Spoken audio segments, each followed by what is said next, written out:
Joe DiGenova, former, of course, U.S. Attorney in D.C. Joe, I mean, the days go on and drip, drip, drip. We learn more about the way Comey operated as FBI director and now potentially more conflicts of interest for Bob Mueller. The reporting from Solomon in the Hill yesterday about this September 2016 meeting that 3 FBI agents had with this Russian billionaire, trying to get him looped in on this Russian collusion narrative. He laughed at them and said that's ridiculous, and he hates Manafort. He's in a huge dispute with him, and they left empty-handed. But it looks like they were trolling for possible help to form their narrative right before the election. Yes, the agents clearly were trying to suggest to Oleg Deripaska, who is a very wealthy oligarch who had worked with Robert Mueller in the past, seeking to find an FBI agent who had been taken hostage in Iran. The agents involved in interviewing him in September of 2016 probably crossed a number of lines, but we won't know that until we hear from Mr. Deripaska under oath, and I understand that attempts are being made to get him to go before the House Intelligence Committee for an interview. But this is all of a piece. What's going on now is the unraveling of a very substantial plot that had 2 goals: to exonerate Hillary Clinton illegally, and then, if she lost the presidency, to frame Donald Trump and his associates of crimes they did not commit. Robert Mueller has produced not a scintilla of evidence that anybody in the Trump campaign engaged in any illegal activity regarding illegal contacts with Russian officials. All of the contacts that we know about between anybody in the Trump campaign were perfectly legal when they occurred and remain so to this day. So what you may ask, is Mr. Mueller investigating? And the answer seems to be anything but that. No, I mean, again, the time and the money and the media attention that has been trained on this phony Russian collusion narrative, yes, that now ends up in this the Southern District of New York as this offshoot investigation into poor old bumbling Michael Cohen. It's a farce. I mean, it literally, to me, looks like the Keystone Cops, except it's the presidency involved. Well, what you have here is, first of all, an illegitimate investigation which was started by Rod Rosenstein with no predicate criminal activity being involved. I have been told that, as you know, Mr. Rosenstein wrote a memo recommending all the reasons that James Comey should be fired. The president then acted on that memo and fired James Comey. Subsequent to that, and remember, at this point, there is no special counsel.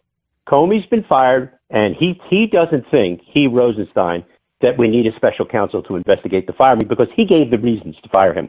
However, shortly after that, the president gives an interview to NBC and says, oh, well, sure, I fired him for that, but the real reason was the Russian probe and blah, blah, blah. At that point, that is when Rod Rosenstein, I'm told by people in the department, got mad, was embarrassed by what the president had said, and therefore made him look like a fool. And it was that day he decided to appoint Mueller, who he had interviewed the day before to be the next FBI director to replace James Comey. Mr. Rosenstein is an incompetent liar, and he has been advised, I am told, by General Kelly in recent meetings at the White House. He and Mr. Sessions have been told, your jobs are not secure. Mm-hmm. And there are reasons for them not to be secure. In Rosenstein's case, you have a vicious anti-Trump person at the Department of Justice who has never been anything else but someone who despises the President of the United States. And Jeff Sessions, a man who I love dearly and have known for years, who is clueless. Well, and I think that, look, Jeff Sessions, God bless him, I mean, made the biggest mistake in picking that Rosenstein. I mean, Stein. You go back to that choice, and it was a bad choice. He wasn't even considered, I understand from a couple of his colleagues who were U.S. attorneys in his same class, he wasn't even considered in the top third of U.S. attorneys in that year, and yet he kind of hung around, and yeah, he was the choice of the Federalist Society. They're the ones that pumped him up. Yeah, well, they're the ones that visited this upon the president. Well, and the Federalist Society, just because it's called the Federalist Society, I know they're behind giving a lot of money to the inauguration, but they make mistakes, and this was a huge mistake. And we're just beginning to. I think we're just beginning to find out the truth about Mr. Rosenstein. Let's talk. Yeah, right. Yeah. There's a lot more here. Yes. Joe DiGenova, I want to play for you a soundbite from John Brennan back in February on Meet the Press, a Q&A about whether this dossier played any real role in the intel community's assessment. When did you first learn of the so-called Steele dossier and what Christopher Steele was doing? No. It was in late summer of 2016. I did not know what was in there. I did not see it until later in that year. I think it was in December. Mm-hmm. But I was unaware of the provenance of it as well as what was in it. And it did not play any role whatsoever in the intelligence community assessment that was done, that was presented to then President Obama and then President-elect Trump. Well, real clear investigations. Two colleagues contradict Brennan's denial of reliance on dossier.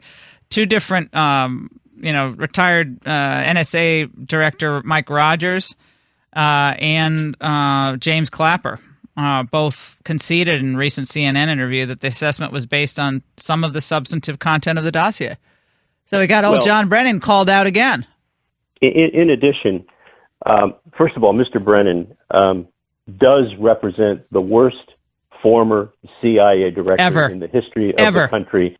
Never has there been a more partisan, more politically active, and someone who has denigrated the agency by his mere presence and activities. And I say that from conversations with a number of active operations officers at the agency and retired operations officers at the agency, as well as analysts. But it is abundantly clear from the available public record that Mr. Brennan has lied repeatedly from the beginning of this investigation in order to cover up something very important.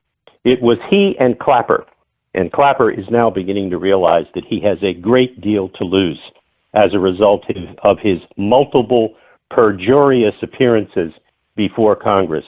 It is very obvious that Clapper and Brennan conspired with Comey to get information from British and American intelligence sources to create a false narrative to allow for the electronic surveillance of American citizens and the electronic surveillance of the opposing presidential nominee and candidate Donald Trump.